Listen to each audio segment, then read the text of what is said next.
Gate properties ಅರ್ಪಿಸುವ ನೀನಾ ನಾನಾ powered by lion ಓಟ್ಸ್ಗೆ ಸ್ವಾಗತ ಸುಸ್ವಾಗತ. ನಿಮ್ಮ ಯಜಮಾನ್ರು ನಂಬ್ತಾರೆ? ಹೌದು, ನಾನು ನಂಬಲ್ಲ. ನಿಮ್ಮ ನಾದ್ನಿಗಾಗಿರೋದ್ರಿಂದ ಅವ್ರ ನಾದ್ನಿಗಾಗಿರೋದ್ರಿಂದ ಅವ್ರಿಂದ ನೀವು ನಂಬಲ್ಲ, ಆದ್ರೆ ಆಗ್ಲಿ ಅಂತ. ಮೇಡಮ್ ಖಂಡಿತ ಇಲ್ಲ ಮೇಡಮ್. ನಂಬ್ತೀರಾ? ಅದು ತಪ್ಪು ಮೇಡಮ್, ಅದು ತಪ್ಪು. ಆದ್ರೆ ಒಳ್ಳೇದು ಅಂತ. ಅದು ತಪ್ಪು ಮೇಡಮ್. ಮೇಡಮ್ ಇವ್ರ ಹತ್ರ ಕೊಡಿ, ಮತ್ತೆ ಮಾತಾಡ್ಲಿ. ಮಂತ್ರವಾದಿಯಿಂದನೇ ವಾಸಿಯಾಗುತ್ತೆ, ನಾವು ಇದನ್ನೆಲ್ಲ ಮಾಡಿಸ್ಬೇಕು ಅಂತಂದರೆ. ಹಾಗಾದರೆ ನಮ್ಮ ದೇಶದ ಇಷ್ಟೊಂದು ಮೆಡಿಕಲ್ ಕಾಲೇಜ್ಗಳು ಯಾಕೆ ಇದು ಮಾಡ್ತಾರೆ? ಮಂತ್ರವಾದ ಅದೇ ಕಾಲೇಜ್ಗಳ ಓಪನ್ ಮಾಡಿ ಎಲ್ಲರನ್ನೂ ಅದೇ ಥರ ತಯಾರು ಮಾಡ್ಬೋದಲ್ಲ? ಹಿಂದ್ಗಡೆ ಕೊಡಿ, ಇದಕ್ಕೆ ನೀವೆಲ್ಲರೂ ಉತ್ತರ ಹೇಳಬೇಕು. ಒಂದೇ ನಿಮಿಷ.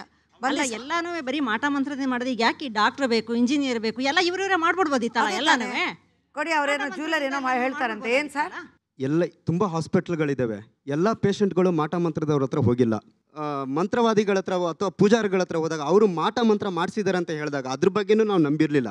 ಸೊ ಆವಾಗ ನಾವು ಅವ್ರ ಹತ್ರ ಹೋದಾಗ ಡಾಕ್ಟ್ರ್ ಹತ್ರ ವಾಸಿ ಆಗದೆ ಇರೋ ಕಾಯಿಲೆನ ಅವ್ರು ವಾಸಿ ಮಾಡಿದರು. ನಂಬಿದರೆ ಒಂದು ದೇವಿನ ನಂಬಬೇಕು, ಒಂದು ದೇವ್ರನ್ನ ನಂಬಬೇಕು, ಒಂದು ತಾಯಿನ ನಂಬಬೇಕು. ನೂರಾರು ದೇವ್ರ ಹತ್ರ ಹೋಗ್ತೀವಿ, ನೂರಾರು ಥರ ಹರಕೆ ಹೊತ್ಕೊಳ್ತೀವಿ. ನೋಡಿ, ನೂರಾರು ಥರ ಹರಕೆ ಹೊತ್ಕೊಳ್ತೀವಿ. ಯಾವ ದೇವ್ರ ಒಂದೇ ನಿಮಿಷ, ಈ ಶೋ ಮುಗಿದು ಬಿಟ್ರೆ ಕೊನೆಗೆ ನಾನು ಹೋಗೋದು ಒಂದ್ ಕಡೆ. ಎಲ್ಲಿ ಹೇಳಿ? ದೇವ್ರ ಹತ್ರ, ಹುಚ್ಚಾಸ್ಪತ್ರೆಗೆ. ಈ ಮಾಟ ಅಂತಕ್ಕಂಥದ್ದು ನೀವು ಚರ್ಚೆ ಮಾಡ್ತಾ ಇದ್ದೀವಿ, ನಾವು ಚರ್ಚೆ ಮಾಡ್ತಾ ಇದ್ದೀವಿ. ಮಾಟ ಅಂದ್ರೆ ಏನು ಅದು ತಿಳ್ಕೊಂಡು ನೀವು ಸಬ್ಜೆಕ್ಟ್ಗೆ ಬನ್ನಿ. ಇಲ್ಲಿ ಯಾರು ಗೊತ್ತು ಮಾಟ ಅಂದ್ರೆ? ಮಾಟ ಒಂದ್ ನಿಮಿಷ ಸರ್, ಅವ್ರು ಹೇಳಿ. ಏನು ನಿಸರ್ಗಕ್ಕೆ ವಿರುದ್ಧವಾಗಿ ನಡೆಯುತ್ತೋ ಅದನ್ನ ಮಾಟ ಅಷ್ಟೇ, ಪವಾಡ ಅಂತ. ಅದನ್ನ ನಾವು ಮಾಟ ಅಂತ ನಂಬಲ್ಲ. ಅದು ಒಂದು ಇದೆ ಅಂತ ತಾನೇ ಅರ್ಥ. ಎಲ್ಲ ಪವಾಡದ ಹಿಂದೆ ಅದರದೇ ಆದಂತಹ ವೈಜ್ಞಾನಿಕ ಸತ್ಯ ಅಡಗಿರುತ್ತೆ. ಅದನ್ನು ತಿಳಿದುಕೊಳ್ಳುವ ಕೌತುಕ ನಮ್ಮಲ್ಲಿ ಮೂಡಬೇಕು. ಸುಲಭವಾಗಿ ಹಣವನ್ನು ಮಾಡುವಂತಹ ಶ್ರಮವಿಲ್ಲದೆ, ಪರಿಶ್ರಮವಿಲ್ಲದೆ ಹಣ ಮಾಡುವಂತಹ ಒಂದು ತಂತ್ರ ಇರುತ್ತೆ. ಎಲ್ಲ ಪವಾಡದಿಂದ ಸರ್, ಇಲ್ಲಿ ಕೇಳಿ ಸರ್, ಪವಾಡ ಅಂತ ಹೇಳ್ತೀರಾ, ಪರಿಶ್ರಮ ಮಾಡೋದು. ಒಂದು ಎಕ್ಸಾಂಪಲ್ ಏನಂತಂದ್ರೆ, ಮೊದಲು ಸಬ್ಜೆಕ್ಟ್ ಏನು ತಿಳ್ಕೊಂಡು ಆಮೇಲೆ ನೀವು ಎಕ್ಸಾಮ್ ಪ್ರಿಪೇರ್ ಆಗಿ. ಸಬ್ಜೆಕ್ಟ್ ತಿಳ್ಕೊಳ್ಳೋದು ಎಕ್ಸಾಮ್ ಬರೋದ್ರಲ್ಲಿ ಅರ್ಥ ಇಲ್ಲ ಸರ್. ಮಾಟ ಅಂದ್ರೆ ಏನು ತಾವು ಹೇಳಿ ಸರ್. ಮೇಡಮ್ ಅವ್ರು ಹೇಳಿದ್ರು ಅಥರ್ವಣದಿಂದ ಬಂದದ್ದು ಅಂತೇಳಿ. ಅಥರ್ವಣ ವೇದ ಬಂದದ್ದು ವೇದ ಕಾಲದಲ್ಲಿ ಬಂದದ್ದು. ವೇದ ಕಾಲದಿಂದ ಇಲ್ಲಿನವರೆಗೂ ತ್ರೇತಾಯುಗ, ದ್ವಾಪರಾಯುಗ, ಕಲಿಯುಗದಲ್ಲೂ ಕೂಡ ಮುಂದುವರ್ಕೊಂಡು ಹೋಗಿದೆ. ರಾವಣ ಕೂಡ ಮಾಟವನ್ನು ಮಾಡಿದ. ತನ್ನ ಶಿರಸ್ಸನ್ನು 10 ಬಾರಿ ಕಡಿದು ಹೋಮಕ್ಕೆ ಹಾಕಿ ಸುಟ್ಟು ದಶಕಂಠ ಅಂತ ಹೆಸರು ಪಡ್ಕೊಂಡ. ಈಗ ನೀವು ಹೇಳಿದ್ರೆ ಇದು ಕಾನ್ಸ್ಟಿಟ್ಯೂಷನ್ ಹೇಳಿದೆ, ಅದೇ ಕಾನ್ಸ್ಟಿಟ್ಯೂಷನ್ ಹೇಳಿದೆ. ಭಾರತ ಸಂವಿಧಾನದಲ್ಲಿ ಒಂದು ಕೊಟ್ಟಿದ್ದಾರೆ, ಮಾಟವನ್ನು ಮಾಡುವವರಿಗೆ ಶಿಕ್ಷೆ ಉಂಟು. ಅದು ಇದೇ ಇದ್ದದಕ್ಕೆ ಅವ್ರು ಬರ್ತದ್ದು. ಅವ್ರು ಹಿಂದ್ಗಡೆ ಅವ್ರಿಗೆ ಕೊಡಿ. ಮಾಟ ಅಂದ್ರೆ ಏನು ಸರ್? ಮಾಟ ಅನ್ನೋದು ನೆಗೆಟಿವ್ ಎನರ್ಜಿ, ಮಂತ್ರ ಅನ್ನೋದು ಪಾಸಿಟಿವ್ ಎನರ್ಜಿ. ಗಾಯತ್ರಿ ಮಂತ್ರನ 3 ತಿಂಗಳು ಪಠನ ಮಾಡಿದ್ರೆ ಸಾಕು, 3 ಅಡಿ ಮೇಲಕ್ಕೆ ಕೇಳ್ಬೋದು. ಮೆಡಿಟೇಷನಿಂದ ಪ್ರೂವ್ ಮಾಡಿದ್ದಾರೆ. 11 ಇಯರ್ಸ್ ಗಾಯತ್ರಿ ಮಂತ್ರನ ಪಠನ ಮಾಡಿದ್ರೆ ಫ್ಲೈಯಿಂಗ್ ಮ್ಯಾನ್ ಆಗ್ಬೋದು. ಯಾಕೆ ಅಂದರೆ ಒಂದು ಮಂತ್ರದಿಂದ ಪಾಸಿಟಿವ್ ಎನರ್ಜಿನ ಕ್ರಿಯೇಟ್ ಮಾಡ್ಬೋದು, ಮಾಟದಿಂದ ನೆಗೆಟಿವ್ ಎನರ್ಜಿ ಕ್ರಿಯೇಟ್ ಮಾಡ್ಬೋದು. ನಿಮ್ಗೇನು ಎಕ್ಸ್ಪೀರಿಯನ್ಸ್ ಆಯ್ತಮ್ಮ? ನಮ್ಮ ಕಸಿನ್ಗೊಬ್ಬರಿಗೆ ತುಂಬಾ ಹುಷಾರಿರಲಿಲ್ಲ. ಏಜ್ ಏನು 30 ಇಯರ್ಸ್ ಅಷ್ಟೇ. ಚೆನ್ನಾಗಿ ಕೆಲಸ ಮಾಡ್ಕೊಂಡು ಚೆನ್ನಾಗಿ ಓಡಾಡ್ಕೊಂಡಿದ್ದವರು. ಹುಷಾರಿಲ್ಲ ಅಂತ ಗೊತ್ತಾದ್ಮೇಲೆ ಹಾಸ್ಪಿಟ್ಲಿಗೆಲ್ಲ ಹೋಗಿ ತೋರಿಸಿದ್ವಿ. ಎಲ್ಲ ಪೂರ್ತಿ ಪ್ರತಿಯೊಂದು ಎಲ್ಲ ಚೆಕಪ್ ಮಾಡಿದ್ರು, ಎಲ್ಲ ನಾರ್ಮಲ್ಲು. ಏನು ಮಾಡಿದ್ದಾರೆ ಅವ್ರಿಗೆ ಹೇಳಿ? ಅವ್ರಿಗೆ ಏನಾಗಿದೆ ಅಂತಂದರೆ, ಊಟ ಮಾಡೋಕ್ಕಾಗಲ್ಲ, ಕೈ ಕಾಲು ಸುಸ್ತು, ಎಲ್ಲೂ ಹೊರಗಡೆ ಹೋಗೋಕ್ಕಾಗಲ್ಲ, ಪೂಜೆ ಮಾಡೋಕ್ಕೆ ಇಷ್ಟ ಆಗಲ್ಲ, ಯಾವಾಗಲೂ ಮಲ್ಗೆ ಇರಬೇಕು. ಏನಂತೀರಾ? ಅದೇ ಡಾಕ್ಟರ್ ಹತ್ರ ಹೋಗ್ಲಿ ಮೇಡಮ್, ಕರೆಕ್ಟಾಗಿ ಎಲ್ಲ ಚೆಕಪ್ ಮಾಡಿಸ್ಲಿ. ಅಲ್ಲ, ಡಾಕ್ಟರ್ ಹತ್ರ ಹೋಗಿ ಪ್ರತಿಯೊಂದು ಚೆಕ್ ಮಾಡಿ ಏನೂ ಇಲ್ಲ ಅಂತ ಹೇಳಿದ್ಮೇಲೂ ಪೂರ್ತಿ ಮಲಗಿರುವಾಗ ಸೈಕಲಾಜಿಕಲ್ ಪ್ರಾಬ್ಲಮ್ ಆಗಿರುತ್ತೆ. ಆ ಥರದ್ದೇನು ಇಲ್ವಲ್ಲ, ಕೇಳ್ತಾ ಇದೀವಲ್ಲ, ಏನೂ ಇಲ್ಲ ಅಂತ ಹೇಳ್ತಾರಲ್ಲ. ಆಮೇಲೆ ಸರಿ ಅಂತಂದ್ಬಿಟ್ಟು ಯಾರೋ ಹೇಳಿದ್ರು, ಏನಾದರೂ ಆಗಿರಬೇಕು ತೋರಿಸಿ, ಇಲ್ಲ ದಾಟಾಗಿರಬೇಕು, ಇಲ್ಲ ಮಾಟ ಮಂತ್ರ ಯಾರಾದರೂ ಮಾಡಿರ್ಬೋದು ಅಂತಂದರು. ಸರಿ, ನಾವು ಆ ಥರದ್ದೆಲ್ಲ ನಂಬಲ್ವಲ್ಲ. ದೇವಸ್ಥಾನಕ್ಕೆ ಹೋಗಿ ಕೇಳಿದ್ವಿ. ಹೌದು, ಮಾಟ ಮಂತ್ರ ಮಾಡಿಸಿದ್ದಾರೆ. ದೇವಸ್ಥಾನಕ್ಕೆ ಕರ್ಕೊಂಡೋಗಿ 1 ಡೇ ಇದ್ವಿ ದೇವಸ್ಥಾನದಲ್ಲಿ. 1 ದಿವಸದಲ್ಲಿ ಸರಿ ಹೋಗದೆ ಇರೋರು ದೇವಸ್ಥಾನಕ್ಕೆ ಹೋಗಿ 1/4 ಗಂಟೆ ಅರ್ಧ ಗಂಟೆಯಲ್ಲಿ ಯಾಕೆ ಸರೋದ್ರು? ಯಾಕೆ ಸರಿ ಹೋಗಕ್ಕಾಗತ್ತೆ? ಒಂದೇ ನಿಮಿಷ, ಅವ್ರು ಹೇಳ್ತಾರೆ ಉತ್ತರ. ಅವ್ರು ಬೆಳಗ್ಗೆನೋ ಅಥವಾ ನಿನ್ನೆ ರಾತ್ರಿನೋ ಊಟ ತಿನ್ನೋದು ಬಿಟ್ಟಿರ್ತಾರೆ ಒಂದು ಹೊತ್ತಿಗೆ, ಅದರಿಂದ ಅಸಿಡಿಟಿ ಆಗಿರುತ್ತೆ. ಆಮೇಲೆ ಅವ್ರು ಡಾಕ್ಟರ್ ಹತ್ರ ಹೋಗಿದ್ದಾರೆ ಅಂತ ಹೇಳಿದ್ರೆ, ಡಾಕ್ಟರ್ ಅಸಿಡಿಟಿಗೆ ಒಂದು ಟ್ಯಾಬ್ಲೆಟ್ ಕೊಟ್ಟಿರ್ತಾರೆ. ಅದೇ ಟೈಮ್ಗೆ ಇವ್ರು ದೇವಸ್ಥಾನಕ್ಕೆ ಹೋಗಿದ್ದಾರೆ. ಆ ದೇವಸ್ಥಾನದಲ್ಲಿ ಅವ್ರೇನೋ ಆಗಿದೆ ಹಂಗೆ ಅಂತ ಹೇಳ್ಬಿಟ್ಟು ಅವ್ರೊಂದು ಕುಂಕುಮನ ಅರ್ಶನ ಕೊಟ್ಟಿರ್ತಾರೆ. ಅದರಿಂದ ಅವ್ರಿಗೆ ಹೋಗಿರ್ತಾರೆ. ಅದರಿಂದ ಸಿಡಿ ಕೆಲಸ ಮಾಡ್ಬೋದು. ಅಲ್ಲಿ ಕೂಡ ಹಿಂದ್ಗಡೆ ಈ ಮಾಟ ಅಂತಕ್ಕಂಥದ್ದು ಬೇರೆ ಒಂದು ಆತ್ಮವನ್ನು ತನ್ನಂತೆ ನಡೆಸ್ಕೊಂಡು ಮಾಡ್ತಕ್ಕಂಥ ಒಂದು ಪ್ರಯತ್ನ. ಆ ಪ್ರಯತ್ನಕ್ಕೆ ಬೇಕಾದಂಥದ್ದು ಕೆಲವೊಂದು ಸಲಕರಣೆಗಳು, ಉಪಕರಣಗಳು, ಮಂತ್ರಗಳು, ದೇವತಾ ಶಕ್ತಿಗಳು ಬೇಕಾಗುತ್ತೆ. ಅದನ್ನ ಒಗ್ಗೂಡಿಸಿ ಆ ಒಂದು ಪವರ್ನ ಕ್ರಿಯೇಟ್ ಮಾಡಿ ನಿಮ್ಮ ಮೇಲೆ ಪ್ರಯೋಗ ಮಾಡಿ ನನ್ನಂತೆ ಮಾಡ್ಕೊಳ್ಳೋದೇ ಮಾಟ. ಕಲಿಯುಗದಲ್ಲಿ ಮಂಡಲ ಪೂಜೆ ಮಾಡ್ತೀವಿ. ನೀವು ಹೋಗ್ತೀರಿ, ಬೆಳಗ್ಗೆ ಎದ್ದು ನಮಸ್ಕಾರ ಮಾಡ್ತೀರಿ. ಏನದು? ದಟ್ಸ್ ಕಾಲ್ ಮಾಟ. ನಿಮ್ಮಲ್ಲೂ ಇದೆ, ನನ್ನಲ್ಲೂ ಇದೆ. ಮೇಡಮ್ ಅವರು ಒಂದು ಕಾಲದೊಂದು ಮಾಟ ಮಾಡ್ತಿದ್ರು, ದೊಡ್ಡ ಮಾಟಗಾತಿಯವರು. ಹೇಗೆ ಗೊತ್ತಾ ನಿಮಗೆ? ಅವರ ಕಣ್ಣಂಚಿನ ನೋಟ, ಅವರ ಬಳುಕು ನಡೆ, ನಲನೆಯ ವೈಯಾರವೇ ದೊಡ್ಡ ಮಾಟ. ನಾನೀಗೆಲ್ಲ ಮಾಟವಲ್ಲವ ಅದು?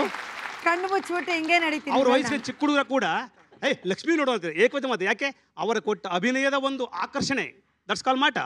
ಕೆಲವರು ಈಗ ಅರವಿದ್ಯೆ ಕಲಿತು ಮಹಾಗವಿಗಳಾಗಿ ಹಣವನ್ನು ಮಾಡ್ತಾ ಇರ್ಬೋದು, ಅದು ನಿಮಗೆ ಒಪ್ಪದೇ ಇರಬಹುದು. ನಿಮ್ಮ ಮಕ್ಕಳು ಬಿದ್ದಬಿಟ್ಟೆ ಮಗ ಉಗಿಬಿಡ ಅಂತ ಉಗಿಸ್ತೀರಿ. ಯಾಕೆ? ಸಂಜೆ ಆದರೆ ಇದು ಒಂದು ಕೆಂಪು ನೀರನ್ನು ಮಾಡಿ ಹಿಡಿತ ಆಚೆ ಹಾಕ್ತೀರಿ. ಯಾಕೆ? ನಿಮ್ಮ ಮಗು ಸ್ನಾನ ಮಾಡಿದ್ಮೇಲೆ ನತ್ತಿಗೆ ಹರ್ಷಣೆ ಹಾಕ್ತೀರಿ. ಯಾಕೆ? ನೀವು ಮೊದಲ ಪ್ರಪ್ರಥಮವಾಗಿ ನಿಮ್ಮ ಬಾಲ್ಯವನ್ನು ಕಳ್ಕೊಂಡು ಯೌವನಕ್ಕೆ ಬಂದಾಗ ಅರಶಿನ ಸಿಹಿಗಳಿಟ್ಟು ನಿಮಗೆ ಸಂಸ್ಕಾರ ಮಾಡ್ತಾರೆ. ಯಾಕೆ ಮಾಡ್ತಾರೆ ಸರ್? ಈ ಮಾಟ ಅನ್ನೋದಲ್ಲಿ ಒಳ್ಳೇದು ಮಾಡೋಕ್ಕಾಗತ್ತಾ? ಖಂಡಿತ ಮೇಡಮ್. ಒಳ್ಳೇದಂದ್ರೆ ಏನೇನು ಮಾಡ್ತೀರಾ ಹೇಳಿ? ಈಗ ನೀವು ನಾನು ಹೇಳಿದೆ ಒಬ್ಬ ವ್ಯಕ್ತಿನ ಆಕರ್ಷಣೆ ಮಾಡೋದು ಅಂತೇಳಿ, ಆಕರ್ಷಣೆ ಮಾಡಿ ನಾವು ನಮ್ಮಂತೆ ಮಾಡ್ಕೊಂಡಾಗ ಅದನ್ನ ಮತ್ತೆ ಅವನ ಸ್ವಸ್ಥಿತಿಗೆ ತರ್ತಕ್ಕಂಥದ್ದು ರಿಟರ್ನ್. ಅದು ಮಂತ್ರಗಳಿದೆಯಲ್ಲ, ಅದೇ ಮಾಟ. ಮಾಟ ಮದ್ದಿಂದ ಒಳ್ಳೇದಾಗುತ್ತೆ ಅಂತ ಹೇಳ್ತಾರಲ್ಲ. ಇವಾಗ ನಮ್ಮ ದೇಶದಲ್ಲಿ ಪೆಟ್ರೋಲು ಡೀಸೆಲ್ ತುಂಬ ಕಾಸ್ಟ್ಲಿ ಆಗಿದೆ ಸಿಗೋದು. ಅದನ್ನೆಲ್ಲ ಮಾಟ ಮಾಡಿಸ್ಬಿಟ್ಟು ಸಮುದ್ರದ ನೀರನ್ನು ಯಾಕೆ ಪೆಟ್ರೋಲ್ ಮಾಡಬಾರ್ದು? ನೀವು ಹೇಳಿದ್ರಲ್ಲ ಇವ್ರ ಬಗ್ಗೆನೆ, ಅವ್ರ ಕಣ್ಣಿಂದ ಹಂಗೆ ಹೇಳಿದ್ರು ಹಂಗೆ ಮಾಡ್ದು ಅದೆಲ್ಲ ಮಾಟ ಅಂತ. ಅದೆಲ್ಲ ಇಲ್ಲ. ಅವ್ರ ಫೇಸಲ್ಲಿರೋ ಎಕ್ಸ್ಪ್ರೆಷನ್ ನಿಮ್ಮ ಕಣ್ಣಿಂದ ಮಾಡಿ ನಮಗೆ ಮಾಟ. ದೇವನ ಸಭೆಯಲ್ಲಿ ನಿಮ್ಮ ಕಣ್ಣಿಂದ ಚಾಲೆಂಜ್ ನಿಮ್ಮ ಕಡೆಯಿಂದ ಅವ್ರಿಗೆ ಮಾಟ ಮಾಡಿಸಿ ಅಂತಾರೆ. ಮಾಡಿ ನಿಮ್ಮ ಕಣ್ಣಿಂದ ನಿಮ್ಮ ಸ್ಮೈಲಿಂದ ಮಾಡ್ಬಿಡಿ. ಕರೆಸ್ತಾ ಇದ್ದೀನಿ, ಬಂದ್ಮೇಲೆ ಮಾಡಿ ತೋರಿಸ್ತೀನಿ. ಅಲ್ಲ ಅವ್ರಿಗೆ ಹೇಳ್ತಾ ಇದ್ರಲ್ಲ, ಅವ್ರಿಗಿದೆ, ಅವ್ರ ಕಲೆ ಇದೆ, ಅವ್ರ ಫೇಸಲ್ಲಿ ಅವ್ರ ಕಣ್ಣಲ್ಲಿ ಅವ್ರ ಅಷ್ಟು ಕಲೆ ಇದೆ, ಅವ್ರ ಅಂದ ಚಂದ ಇದೆ. ಅದಕ್ಕೆ ಸ್ವರ ಅವ್ರ ಅಂದಕ್ಕೆ ನಾವು ಅವ್ರು ಮಾಟ. ನಿಮ್ಮ ಹೆಸರೇನು? ಆನಂದ್ ಅಂತ. ಆನಂದ. ನೋಡಿ ಮೇಡಮ್, ಇವ್ರದೊಂದು ವಿಷಯ ಹೇಳ್ತೀನಿ ಕೇಳಿ. ವ್ಯಕ್ತಿ ನಗತಾ ಇರ್ತಾನೆ, ತೀವ್ರ ಮುಂಗೋಪಿ. ಅದು ನಂಗೆ ಚಿಕ್ಕ ವಯಸ್ಸಿಂದ ಬಂದಿರೋ ಅಭ್ಯಾಸ, ಕೋಪ ಅನ್ನೋದು. ನಾನು ಹೇಳೋದಕ್ಕೆ ನಾನು ನೋಡಿಲ್ಲಲ್ರಿ, ಇವತ್ತು ನಾನು ನೋಡ್ತಾ ಇರೋದು. ಇವತ್ತು ನಾನು ನೋಡ್ತಾ ಇದ್ದೀನಿ. ನಾನು ನಿಮ್ಮ ನೋಡಿದ ಇವಾಗ ಹೌದು ಇಲ್ಲ ಅಷ್ಟೇ. ನಮ್ಮ ಹೆಸರೇನು ಮೇಡಮ್? ನಾಗರತ್ನ ಅಂತ ಸರ್. ನೋಡಿ ಮೇಡಮ್, ನಾಗರತ್ನ ಅಂತಕ್ಕಂಥ ಸಕಂದಾಗ ಹೆಸರೇನು ನಾಗವೇ ರತ್ನವೇ, ಆದರೆ ರತ್ನ ಇಲ್ಲ, ನಾಗ ಇದೆ. ಅವ್ರ ಸಂಸಾರ ಚೆನ್ನಾಗೇ ಇಲ್ಲ. ಅವರು ಬಹಳ ನೋವಲ್ಲಿದ್ದಾರೆ, ಇಲ್ಲಿ ಬಂದು ನಗ್ತಾ ಇದ್ದಾರೆ.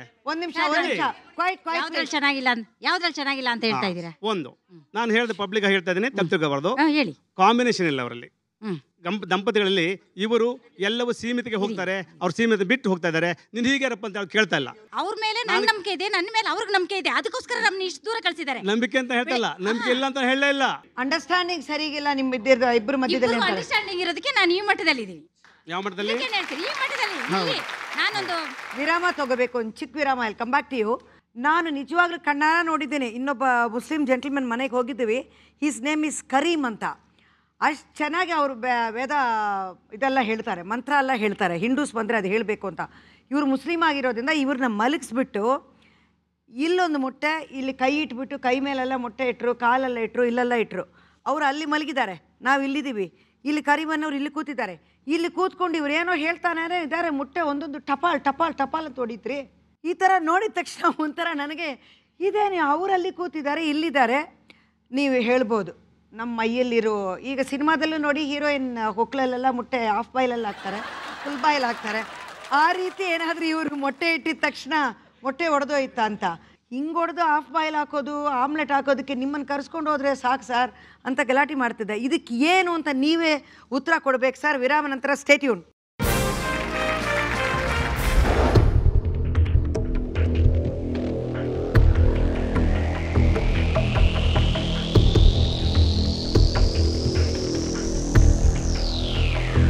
ನೀರು ಕುಡಿಯಲ್ವಾ? ಇದು ನುಂಗ್ಬೋದು, ಇದರಿಂದ ನಮ್ಗೆ ಯಾವುದೇ ಅನ್ನೋ ಅನಾರಾಗಿಲ್ಲ.